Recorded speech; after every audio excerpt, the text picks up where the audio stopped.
Alright guys, hi, welcome, my name is Peter, welcome to my channel, Antwerp in Pieces.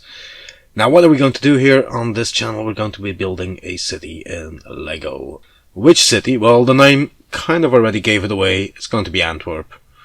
First, a few words on who I am. My name is Peter, I'm Belgian, I have a wife, 2 lovely kids. I lived in Antwerp for about 10 years, really loved that city and everything about it, and that's why I want to eternalize it, if that is a proper English word. Forgive my accent, I'm not a native English speaker, I'm a Dutch speaker, but I'll do it in English anyway, so hopefully I can take you with me on my journey to show you Antwerp and how it will look in pieces. Now, the first thing you need to do when you come up with a big plan to build a massive city in Lego, because we're talking about a massive project that we're going to be working on, you need a plan. Now, what exactly is that plan going to be looking like? Well, first of all, you need a room. That's where we're in at the moment. It's my attic. I need to improve lighting here and there, because it's kind of dark and dingy, but it will do for now, so we can just get ahead. Second thing you need is you need to plan to start building. Now, the Antwerp Central train station area is a beautiful area. It's architecturally very diverse. It goes from like late 19th, early 20th century buildings until very recent. It's a very lively neighborhood. You can see a little bit here in the aerial view. It's a massive train station. It's been renowned to be one of the most beautiful train stations in the world. It has often been awarded prizes for that. And that's why, I mean, if any building should be built in Lego, it's this one, let's face it. So, how are we going to do that? Well, like I said, you need a plan for that. Once you have a room in place, and this is what it looks like at the moment, well, there's a few obstacles in my room. I have a chimney up here. I have a staircase that comes out in the middle of the attic. Not very handy, but, well, short of completely renovating my house, that's what I have to work with. Right.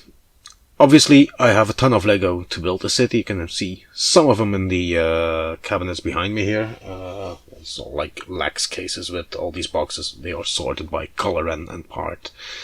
For the type of Lego, there's still a bunch of other containers that are not done sorting yet.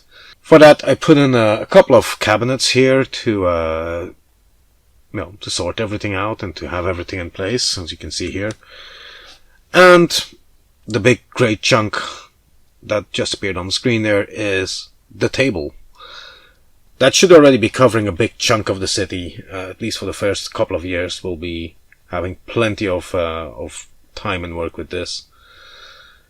Eventually, we might remove those cabinets here at the right and extend the table over there, but by the time we're there, we'll really like a couple of years down the road, so that's not immediately necessary.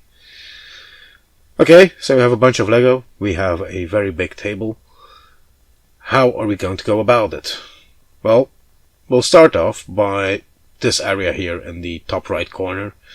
Very edge of the city is the Astrid Square. We will do a part of it. It contains the entrance to the zoo, a beautiful brasserie from like the early 20th century, so it's nice architecture. After that, of course, that's the main event. We'll have the train station. You can already have a look here on how it will be looking once it's done.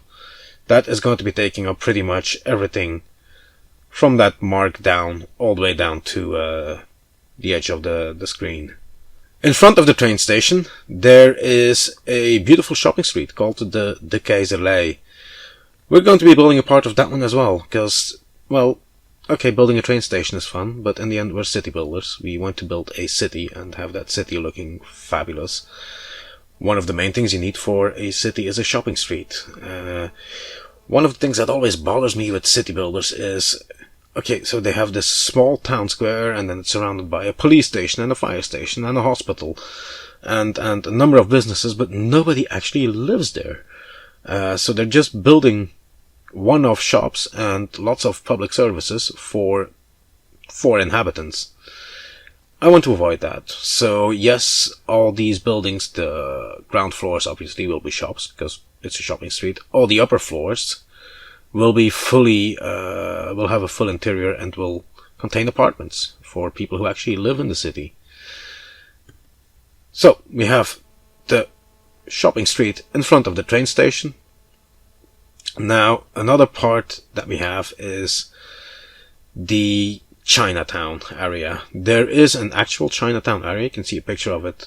This is the real Antwerp Chinatown right in front of the train station. For practical reasons, I need to move it a little bit because my attic doesn't extend that far, and I don't want to buy up the house of my neighbors just to fill it with Lego. I mean, sure, I want to, but let's face it, they're not going to like it. I don't have the money for it. But we're going to be building a Chinatown area as well. There are some beautiful Chinese sets that are created by Lego, so we're going to be basing on that, but we'll also include some mocks, and there's one beautiful building that I found from another off-brand Lego company, an off-brand brick company actually. We're going to be using one or two of those sets as well to include that.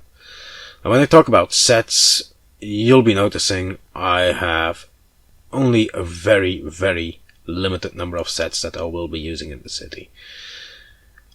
Everything is going to be mocked. The occasional modular that will go in there will be heavily changed as well. So we'll adapt them, we'll add floors to them, we'll change the layout completely.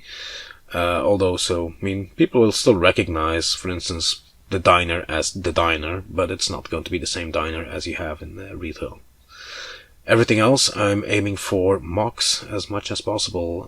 I design everything in studio first of all, and then I go about on collecting all the pieces and actually constructing it.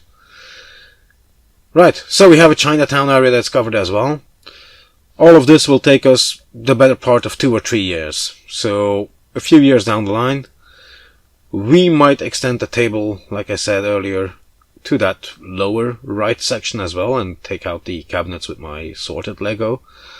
And over there we will do the interior of the train station and the big covered hallway with all the tracks leaving. Now I won't have enough space to make that fully round.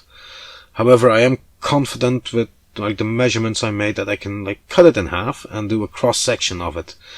Now this has one floor, ground floor, then there's one floor above that, 2 floors below it, and has very nice architecture as well. Very new building, but yeah, it's a nice area to live and work in.